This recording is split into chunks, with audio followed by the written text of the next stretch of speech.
Pendaftaran untuk lomba karaoke, Kara Tambauke. Semua. Nah, seperti yang disampaikan Presiden tadi. Pagi ini berada di Jadi kepada Bapak Ibu Kepala Merasa atau mewakili unit dan satkernya sudah dapat mendaftar ke panitia dan sekaligus barangkali sudah bisa dilakukan pencabutan votingnya. Dan insya Allah kegiatan karaoke ini akan kita laksanakan pada hari Senin, Bapak Ibu. Mari kita kunjungi bersama-sama lokasi tempat lomba kita hari ini di alamat kantor Kecamatan Bayang. Kita meriahkan bersama-sama, kita hangatkan bersama biar kebiarnya terasa sekali. Seperti yang disampaikan oleh Pak Sekam tadi, hidup Kecamatan Bayang. Ini para peserta lomba Capil Kecamatan Bayang. Terima kasih atas kehadiran Bapak Ibu telah meluangkan waktunya membantu kegiatan kita dalam penilaian anak-anak kita dalam lomba ajang Pildacil tingkat Kecamatan Bayang, tingkat SDDMI. Baik Bapak Ibu. Ini berapa panitia dari Percapil. Oke, kepada Dewan Hakim Bapak Andrizam SAG MA, kami silakan.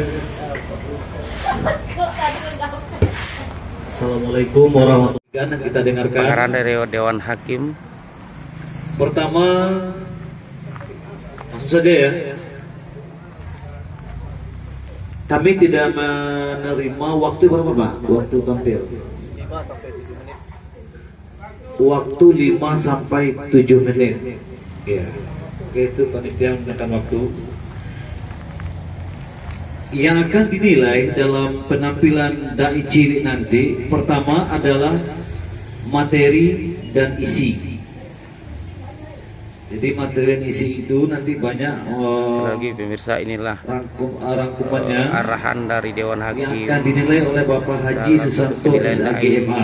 Dai cilik nanti materi nilai maksimal nanti 40 ya. Nilai minimalnya itu 32. Tampil saja nanti anak kita pernah 32 itu. Walaupun tidak menyampaikan materi ya, sudah tampil, sudah punya nilai 32 di bidang isi. Nah, tabungannya. Peserta pertama Pildacil.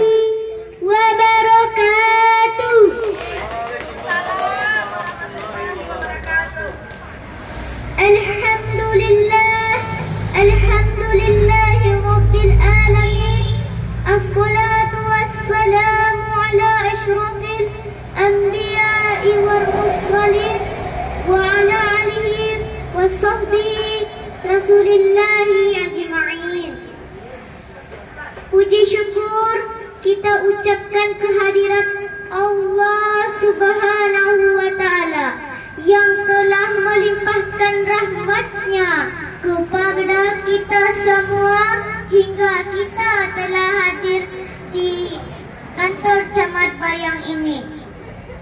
Salawat beserta salam tak lupa kita anjung tinggikan kepada Nabi besar kita, yakninya Nabi Muhammad sallallahu alaihi wasallam yang telah berhasil membawa umat manusia dari zaman jahiliyah ke zaman Islamiah yang kita rasakan pada saat ini. Yang terhormat Bapak Ibu pengawas TKSD dan yang terhormat Bapak-bapak, Ibu-ibu dan seterusnya kawan-kawan peserta lomba. Setiap manusia sudah pasti memiliki orang tua. Tidak satu pun manusia yang terlahir tanpa orang tua. Kita menyadari bahwa orang tua berkuah keringat, siang dan malam banting tulang, memeras pikiran, sekuat tenaga, memperjuangkan agar anaknya bisa hidup seperti anak-anak lainnya.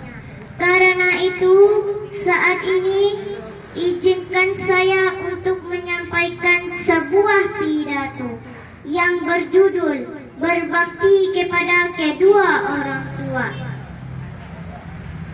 Allah yang maha bijaksana telah mewajibkan setiap anak untuk berbakti kepada kedua orang tua. Bahkan perintah untuk berbuat baik pada kedua orang tua yang terdapat dalam surah Al-Isra ayat 23 yang berbunyi, A'udzu billahi minasyaitonir rajim. Bismillahirrahmanirrahim. Wa qada rabbuka alla ta'budu illa iyyahu wa bil walidaini ihsana. Imma yablughanna indakal kibara ahaduhuma aw kilahuma fala taqul lahuma uffin wa la tanharhuma wa qul lahuma qawlan karima, yang artinya, dan Tuhanmu telah memerintahkan supaya kamu jangan menyembah selain Dia, dan hendaklah kamu berbuat baik pada ibu bapakmu dengan sebaik-baiknya. Jika salah seorang di antara keduanya atau kedua-duanya sampai berumur lanjut dalam pemeliharaanmu, maka sekali-kali janganlah kamu mengatakan kepada keduanya perkataan dan janganlah kamu membentak mereka, dan ucapkanlah kepada mereka perkataan yang mulia. Mantap. Hadirin yang berbahagia, alangkah lebih baik jika kita memahami arti penting dan kedudukan berbakti kepada kedua orang tua. Berbakti kepada kedua orang tua merupakan salah satu amal soleh yang mulia. Pada suatu hari ada seorang sahabat bertanya kepada Nabi SAW, siapakah yang patut memperoleh penghormatan terbaikmu? Wahai Nabi, ibumu, jawab Nabi singkat. Lalu siapa lagi? Sahabat kembali bertanya, ibumu. Nabi Para peserta dan orang tua. Lalu siapa? Sahabat itu terus bertanya, ibu. Dabelin Kerlina dari Min 7 Pesel. Jawaban yang sama tiga kali. Lalu siapa? Iwa Barokatuh. Peserta kedua. Pertama-tama, marilah kita panjatkan puja-puji serta syukur kepada Allah yang Maha Kuasa, yang telah melimpahkan begitu banyak nikmat. Di antaranya nikmat iman, nikmat Islam, nikmat sehat walafiat. Yang saya hormati Bapak dan juri, Bapak-bapak, ibu-ibu, kakak-kakak, adik-adik yang saya hormati. Seterusnya, saya judul pidato saya berjudul berbakti kepada kedua orang tua. Diturunkan di ayat An-Nisa. A'udzubillahi minasyaitonir rajim. Bismillahirrahmanirrahim. Wa'budullaha wa la tusyriku bihi wa sawabil walidaini. Artinya, janganlah engkau persekutukannya dengan suatu apapun. Sayangilah kedua orang tua kamu. Janganlah melawan, janganlah berbuat durhaka kepada kedua orang tua kamu. Serta Nabi Muhammad, kita tak lupa salawat serta salam kepada Nabi Muhammad. Dan setelah itu, saudara Nabi bertanya, siapa yang pantas dihormati? Ibu. Siapa lagi? Ibu. Siapa lagi?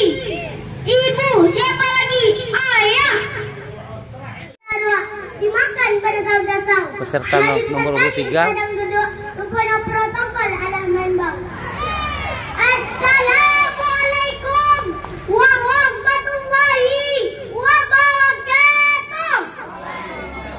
Waalaikumsalam warahmatullahi wabarakatuh. Alhamdulillahi rabbil alamin wa bihi nasta'inu ala umurid dunya waddin. Asyhadu an la ilaha illallah wa asyhadu anna Muhammadan abduhu wa rasuluh la nabiyya ba'dah amma ba'du. Puji syukur kehadiran Allah Subhanahu wa ta'ala yang telah melimpahkan rahmat dan karunia-Nya kepada kita semua sehingga kita dapat berkumpul di tempat yang kita cintai ini. Salawat beriringan salam tak lupa pula kita hadiahkan buat junjungan kita Nabi besar Muhammad sallallahu alaihi wasallam yang telah membawa umat manusia dari zaman jahiliyah sampai ke zaman Islamiyah, dari zaman Utsman bin Affan sampai ke zaman Dewan Juri yang cantik dan tampan. Alhamdulillah. Yang terhormat Dewan Juri yang arif yang bijaksana, hadirin rahimakumullah. Kewajiban seorang anak setelah ia beriman kepada Allah dan Rasul-Nya adalah berbakti kepada kedua orang tua. Karena orang tua kita merupakan figur dan contoh teladan bagi anak-anaknya. Walaupun masih banyak kita lihat, kita saksikan di media massa, media online dan sebagainya, orang tua yang ditelantarkan oleh anaknya, orang tua yang dihardik, dihina dan dicaci maki oleh sebuah hati. Mereka menghabiskan usia senjanya dengan duduk di persimpangan jalan, menunggu hidup demi sesuap nasi dengan cara meminta-minta. Bahkan ada yang berikan nyawa di gubuk tua tanpa diketahui orang lain. Hadirin rahimakumullah. A'udzu billahi minasy syaithanir rajim. Bismillahirrahmanirrahim. Wa wasainal insana biwalidayhi, yang artinya kami perintahkan atas kamu berbakti kepada kedua orang tua. Ibu mengandung selama 9 bulan 10 hari dalam keadaan lemah bertambah lemah dan menyerpinya selama 2 tahun lamanya. Ayat di atas menyebutkan bahwa sejak dahulu Allah telah menyuruh kita untuk berbakti kepada kedua orang tua. Begitu besar jasa kedua orang tua sampai Allah berfirman, ridho Allah tergantung ridho kedua orang tua, murka Allah tergantung murka kedua orang tua. Dewan Juri yang saya hormati, adapun cara untuk berbakti kepada kedua orang tua. Yang pertama, berbicara lemah lembut, tutur bahasa yang baik yang menyenangkan hati kedua orang tua. Allah berikan kepada kita sebagaimana janji Allah dalam Al-Quran surat Ibrahim ayat ke-7 yang berbunyi, A'udzu billahi minasy syaithanir rajim. Bismillahirrahmanirrahim. La in syakartum la azidannakum wa la in kafartum inna azabi lasyadid. Yang artinya, jika kamu bersyukur, niscaya aku tambah. Jika kamu ingkar terhadap nikmatku, maka sesungguhnya azab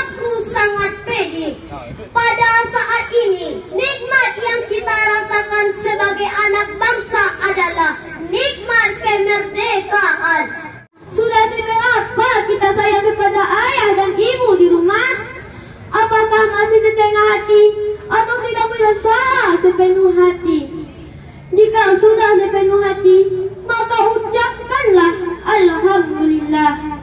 Orang tua telah membesarkan kita, merawat kita, mengajarkan kita adab dan perilaku, serta bahkan tiada lupa sentiasa memberi kita uang jajan. Cobalah kita bayangkan lebih dalam lagi apa saja kegiatan ayah di rumah hari ini. Mungkin beliau kepanasan mencari nafkah di ladang, sedang kepusingan mengurus dokumen rapat, bahkan sedang berjualan di terik matahari yang menyiksa. Sedih bertepuk duka rasanya jika kita membayangkan hal tersebut. Belum selesai, cobalah sekarang kita kembali ke ibu, bunda alias mama di rumah. Apa saja pekerjaannya sekarang?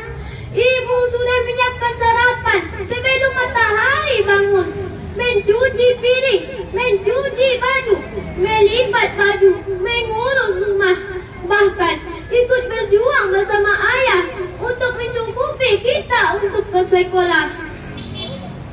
Cobalah kita bayangkan lebih dalam lagi, lalu kita rasakan bagaimana seorang ibu mengandung 9 bulan, 10 hari, bahkan lebih, lalu melahirkan kita dengan penuh peluh dan darah. Sekarang, apakah tugas kita? Tugas kita sejatinya ialah patuh, hormat kepada ayah, ibu, mama dan papa. Yang kita terapkan sikap berbakti kepada kedua orang tua harus kita terapkan dalam kehidupan sehari-hari. Allah berfirman dalam surat An-Nisa ayat 36 yang berbunyi, A'udzu billahi minasy syaithanir rajim. Bismillahirrahmanirrahim. Wa'budullaha wa la tusyriku bihi syai'an wa bil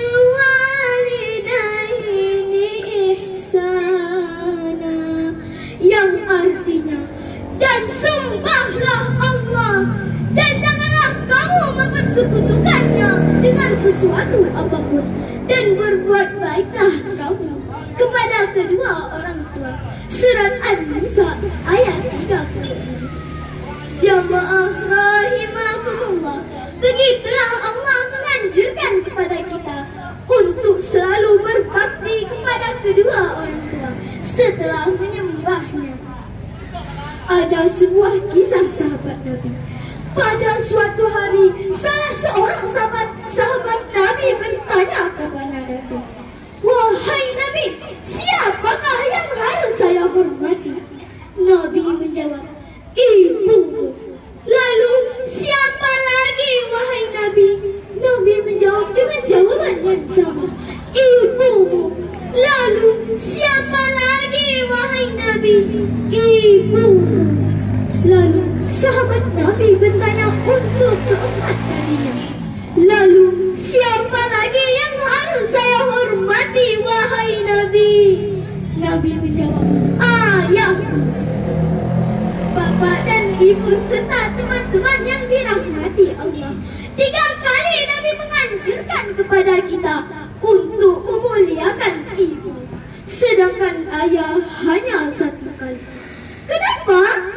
Karena ibu mengandung, melahirkan dan membesarkan anak-anaknya, sedangkan ayah bekerja siang dan malam demi menafkahi keluarganya. Ada sebuah artis dalam sebuah wawancara, begitu bangganya dia mengatakan, "Dialah orang yang berjasa dalam hidup saya, karena telah sempat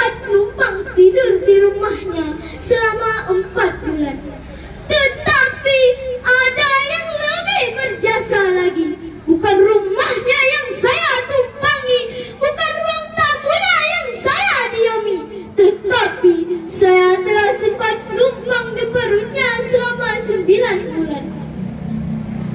Angkat tangan hadirin yang tidak pernah numpang di rahim ibunya. Apakah datang dari planet Mars langsung ke bumi? Bagaimana pengorbanan seorang ibu dari mulai mengandung, mual, muntah, mewarnai hari-harinya. 9 bulan dengan mengandung dengan penuh keikhlasan. Belum cukup sampai di situ. Di saat detik-detik melahirkan kita, ibu berjuang antara hidup dan mati demi melahirkan anaknya. Namun rasa itu hilang seketika di saat dia melihat buah hatinya telah lahir ke dunia ini. Lalu, mampukah kita membalas cucuran darah dan pengorbanannya? Mampukah kita memberikan kebahagiaan kepadanya? Pantaskah kita melukai hatinya? Ingatlah wahai sahabatku, Nabi Muhammad sallallahu alaihi wasallam bersabda, ridha Allah terletak pada ridha kedua orang tua. Ilaihi hamalathu ummuhu wahnan ala wahnin wa fisaluhu fi amaini anishkurli wali walidayka ilayyal masyir. Dan kami perintahkan kepada manusia untuk berbuat baik kepada kedua orang tuanya. Ibunya yang telah mengandungnya dalam keadaan lemah yang bertambah-tambah dan menyapihnya dalam 2 tahun. Maka bersyukurlah kepada Allah dan kepada kedua orang tuamu. Hanya kepada Allah lah tempat kembalimu. Orang tua. Hadirin, apapun agama di dunia ini pasti memerintahkan agar setiap anak wajib berbakti kepada kedua orang tua. Apalagi kita wahai kaum muslimin, umat Islam yang beriman. Inilah yang ditegaskan Allah dalam surah Luqman ayat 14. A'udzu billahi minasy syaithanir rajim. Bismillahirrahmanirrahim. Wa wassaynal insana biwalidayhi hamalathu ummuhu wahnan ala wahnin wa fisaluhu fi amaini anishkurli wali walidayka ilayyal masyir. Dan kami perintahkan kepada semua manusia agar berbuat baik kepada kedua orang tua. Ibunya yang telah mengandungnya dalam keadaan lemah yang bertambah-tambah dan menyapihnya selama 2 tahun. Maka bersyukurlah kamu kepada Allah dan kepada kedua orang tuamu. Hanya kepada Allah tempat kembalimu. Hadirin, ayat ini menjelaskan kepada kita semua bahwasanya sejak dahulu Allah telah memerintahkan kepada kita semua agar berbuat baik kepada kedua orang tua. Sang pemberi rezeki itu sendiri. Yang pemberi rezeki adalah Allah Subhanahu wa taala. Dialah yang berkuasa menambah dan mengurangi nikmat yang diberikan oleh Allah Subhanahu wa taala pada diri seseorang. Yang kedua adalah nikmat yang diberikan oleh Allah Subhanahu wa taala. Nikmat yang paling sering mendapat perhatian adalah nikmat iman, Islam dan kesehatan. Sebagaimana firman Allah dalam Al-Qur'an surah Al-An'am ayat 18 yang berbunyi, A'udzu billahi minasy syaithanir rajim. Bismillahirrahmanirrahim. Wa in ta'uddu ni'matallahi la tuhsuha. Yang artinya, Dan jika kamu mensyukuri nikmat Allah Subhanahu wa taala, niscaya Allah akan menambah. Yang ketiga adalah orang yang menerima nikmat Allah Subhanahu wa taala. Jika kita bersyukur atas nikmat Allah Subhanahu wa taala, Allah akan menambahnya.